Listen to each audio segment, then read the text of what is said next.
नमस्कार सभी को, मैं निवेदिता जोशी आज की क्लास में सभी का स्वागत करती हूँ। आज की क्लास डेली करंट अफेयर्स, तारीख है 15 जून 2025। ये class SSC, bank, railway, state exam and UPSC other competitive exam के लिए मोस्ट इम्पॉर्टेंट है। आज का कोटेशन हम लोग देख लेते हैं। बिताया हुआ कल तुम्हारे दिमाग में है और आने वाला कल तुम्हारे हाथ में है। आज का पहला प्रश्न, प्रधानमंत्री नरेंद्र मोदी ने 15 जून 2025 को किस देश की यात्रा शुरू की और इसका उद्देश्य क्या है? प्रधानमंत्री नरेंद्र मोदी ने 15 जून 2025 को साइप्रस से अपनी 3 राष्ट्र यात्रा की शुरुआत की। ये उनकी ऑपरेशन सिंदूर के बाद पहली विदेश यात्रा है। इस दौरे का उद्देश्य भारत के कूटनीतिक और व्यापारिक संबंधों को यूरोप व अमेरिका से और सशक्त करना है। इसके बाद वे कनाडा में G7 शिखर सम्मेलन और क्रोएशिया की यात्रा में भी करेंगे। अगला प्रश्न, उत्तराखंड के किन जिलों में भारी बारिश का येलो अलर्ट जारी किया गया? इसका क्या कारण है? आइए देखते हैं हम लोग। 15 जून का मौसम विभाग IMD ने नैनीताल, चमोली, पिथौरागढ़, बागेश्वर और आदि जिलों में भारी बारिश और बिजली गिरने का येलो अलर्ट जारी किया।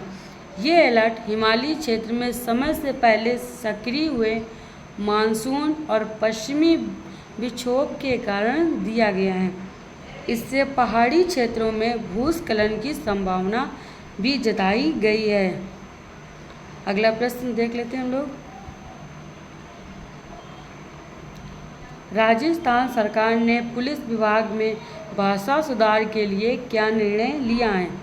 राजस्थान के गृह राज्य मंत्री ने पुलिस में उपयोग किए जाने वाले उर्दू, फारसी शब्द जैसे कि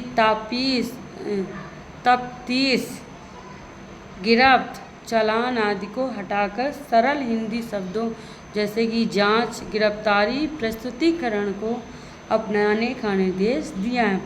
ये निर्णय आम जनता को पुलिस प्रक्रिया बेहतर समझ में आए, इस उद्देश्य से ये निर्णय लिया गया है।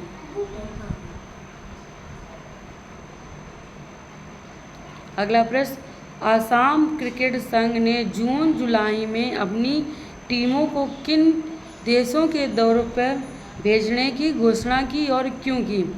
असम क्रिकेट संघ ने घोषणा की कि सीनियर पुरुष टीम को नीबिया और महिला टीम को मलेशिया में अंतर्राष्ट्रीय दौरे पर भेजा जाए। पुरुष टीम को जून जुलाई में और महिला टीम को जुलाई में भेजा जाएगा। इसका उद्देश्य खिलाड़ियों को अंतर्राष्ट्रीय स्तर पर खेलने का अनुभव दिलाएगा और उनका मनोबल बढ़ाना है।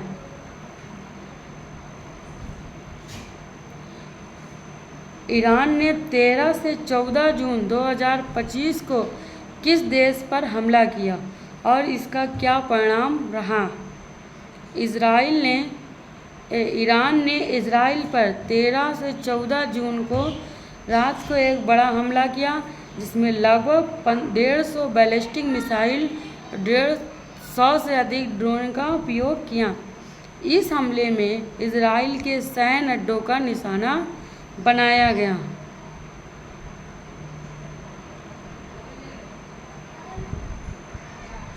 इसके जवाब में इजराइल ने ईरान के परमाणु ठिकानों और रडार सिस्टम पर हवाई हमले किए।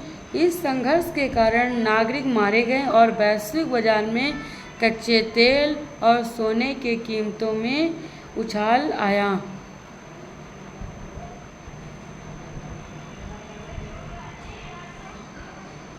ईरान ने अमेरिका के साथ परमाणु वार्ता को क्यों स्थगित किया? देखते हैं। ईरान ने इजराइल द्वारा किए गए हमले को सीधी आक्रामकता को मनाते हुए 16 जून को प्रस्तावित अमेरिका के साथ परमाणु वार्ता को अनिश्चित काल के लिए स्थगित कर दिया। ईरान का कहना है कि जब तक इजराइल सैन्य कार्रवाई नहीं रोकता है तब तक कोई राजनयिक बातचीत संभव नहीं है। अगला प्रश्न, नाटो का अगला शिखर सम्मेलन कब और कहाँ आयोजित होने जा रहा है और उसमें क्या चर्चा होगी? नाटो का अगला शिखर सम्मेलन 24 जून से 25 जून 2025 को नीदरलैंड के हेग शहर में होगा। इसमें सदस्य देश यूक्रेन को सैन्य सहायता, रक्षा उद्योग का विस्तार और चीन व रूस के विरुद्ध रणनीतिक सहयोग जैसे विषयों पर चर्चा करेंगे। भारत को भी पर्यवेक्षक राष्ट्र के रूप में भी आमंत्रित किया गया है। अगला प्रश्न, ईरान इजराइल संघर्ष का वैश्विक बाजारों पर क्या असर पड़ा है? इस संघर्ष के कारण अंतर्राष्ट्रीय बाजारों में तेल और सोने की कीमतों में तेज़ी से वृद्धि हुई है। साथ ही कई देशों ने पश्चिमी एशिया के हवाई मार्ग को अस्थायी रूप से बंद कर दिया है, जिससे कि वैश्विक विमानों की उड़ानें प्रभावित हुई हैं।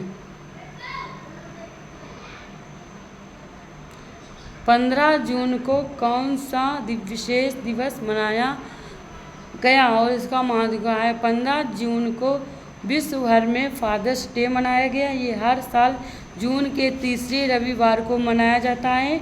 इस दिन बच्चे अपने पिता को उपहार, संदेश और सम्मान देकर उनके योगदान के लिए आभार प्रकट करते हैं। सिर्फ 15 जून को ही फादर्स डे मनाएं, एक दिन के लिए, वो भी रविवार को।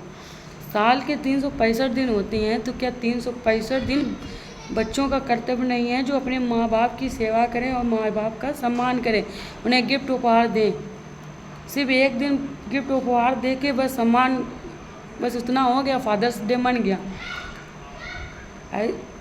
माँ बाप की इतनी अच्छी सेवा करें कि उनको वृद्धाश्रम भेजने की ज़रूरत ना पड़े। और माँ बाप एक ऐसी पीढ़ी है हम लोगों की कि हम माँ बाप यही हम लोगों के बारे में सोचते, ना तो उनके पास कोई मतलब रहता है कि किसी भी चीज़ का मतलब है कि हाँ हमारे बच्चे अगर आगे बढ़ जाएंगे तो कुछ हमें उनसे मतलब हो गया। वही अगर कोई रिश्ता होगा बिना मतलब के कोई रिश्ता नहीं होगा। सिर्फ एक दिन से फादर्स डे नहीं मनाया जाता है, जैसे वो विदेशों में कई काम है, फादर्स डे मनाना, मदर्स डे मनाना, सिस्टर डे मनाना। हम तो भारतीय हैं, भारतीय में तो 365 दिन ही फादर्स के दिन होते हैं।